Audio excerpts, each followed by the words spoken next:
all fly away together. One last time. Into the forever and beautiful sky. Yeah, okay. Well, this is gonna hurt like a mother.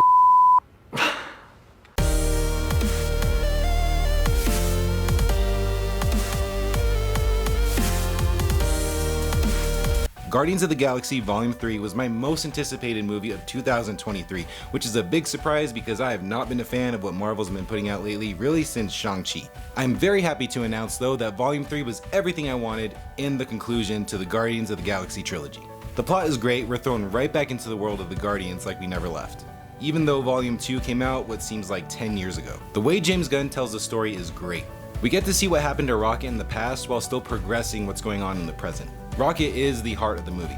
Once you see what happens to Rocket in his past, you feel every type of emotion you could possibly feel. And the dynamic between all the other Guardians hasn't changed. We still get the funny moments with Drax and Mantis. Nebula finally becomes one of the core members of the team.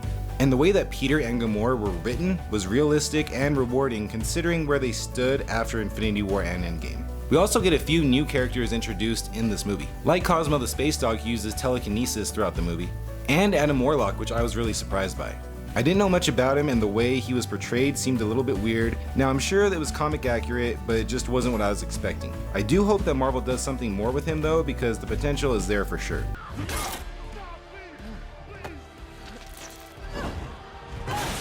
The huge standout for me in this movie was the villain. The High Evolutionary played by Chukwudi Iwuji. I'm not trying to conquer the universe. I'm perfecting it. My god, that dude can act. He makes you hate his character as the movie rolls on. And shout out to the writing again, because most superhero movies have villains that are very forgettable, and they basically tell us we're not supposed to like this person instead of showing us that we shouldn't like this person.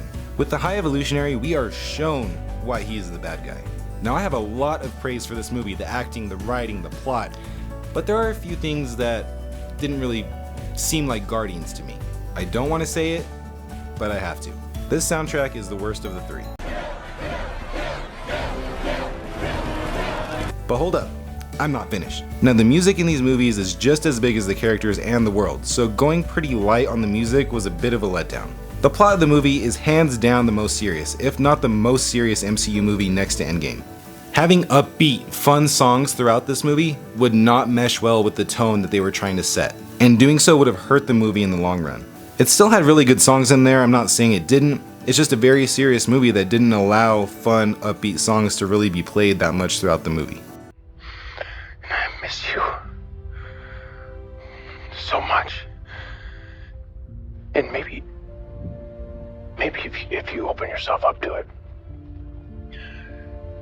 there's a possibility. I don't think so, Quinn. Before I wrap it up, I have to say that that ending was incredible to me. Sticking the landing of a movie is hard in general, but we saw an end to a trilogy that I felt was fitting for the Guardians of the Galaxy, and whatever ends up happening to them felt earned, and I am at peace with it. Guardians of the Galaxy Volume 3 brings back the best superhero team in the galaxy for one last ride. I am Groot. Yeah, that looked cool. The creative plot of Volume 3 makes us not feel like every other generic superhero movie because the goal isn't to just stop a bad guy. There's so much more at stake for Peter, Mantis, Drax, Groot, Nebula, and Rocket. The humor is there and good for the most part. The thing that shines is the dynamic between the characters. We really get a sense of family that has been built up after all of these years, which makes this last journey feel worth it and earned. Chukwudi Iwuji as the High Evolutionary puts out a performance that many will refer back to as one of the best in the MCU. Also, we get one of the coolest one-shot fight scenes in the entire MCU that I am willing to watch 100 times over again. Now there is a mid and a post-credit scene, and honestly, only the mid-credit scene is worth it. The actual post-credit scene is kind of like this. And you wonder why you waited so long for something so disappointing. Thank you all for watching my review of Guardians of the Galaxy Volume 3. I hope you enjoyed the movie as much as I did. Let me know down in the comments section what your favorite Guardians of the Galaxy movie is, and if you liked the review, hit that like button, and remember to subscribe to my YouTube channel for movie news, reviews, rankings, recaps, and more. Until next time everyone, see you later. Into the forever and beautiful sky. Lila, and Teefs, and Flora, and me. Rocket. Rocket. It really is good to have friends. Yeah.